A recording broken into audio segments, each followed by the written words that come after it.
paartiin baay'ee irra deebi'ee ogeeyyii isaa sirreessee ogummaadhaan dabaalee qabeenya biyya kanaa kan ta'u kan dhaloota dhufuutiif bu'uura bu'uu danda'u hidhaa haaromsaa mallaqaan dhufaas kanarraa bu'ame inni qixaawame hidhaan haaromsaa gurguramee jira Gibxii kennamee jira hakamee jira yookiin haqa xumuramee jala bultii eebbatu jira jechuudha. Kana gareen beeksisuun garee jabaa waan ta'eef miseensa kadhannee guutaa kadhatamne seenu. Kun bu'aan milkaa'ina waggaa yaa'ii tokkoffaa irratti waggaa shanii kana keessatti argamu. Xiinxallee ilaalee qophaa'uu qaba jechuudha. Kanarratti immoo yaa'ii lammaffaa qophaa'aa jira waadaa seena. Waadaa gaafa jennu namni waadaa galee haala seenaa jedhama. Gaaffiin sabaaf sablammii gaaffiiwwan uummataa sirna cunqursaa dhufee darbaa keessatti kaa'atu gurguddoo waa sadarratti xiyyeeffata.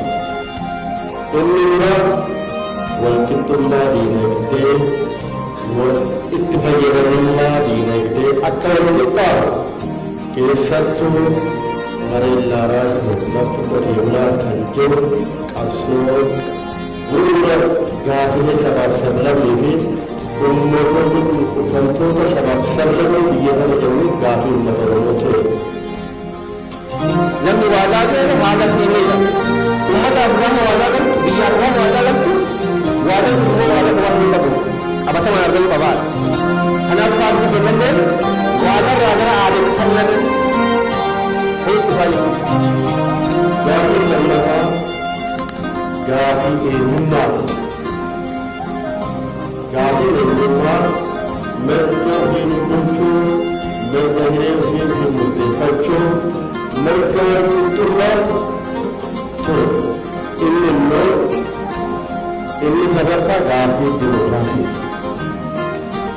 Dimokiraasiin ka tokko murteessuu hin taane namni sirna dimokiraasii keessatti mirga dubbachuu, mirga jiraachuu, mirga bilisummaa yaada ofii ibsachuu gaaffileen bu'uuraan ture gurguddoo kana ture.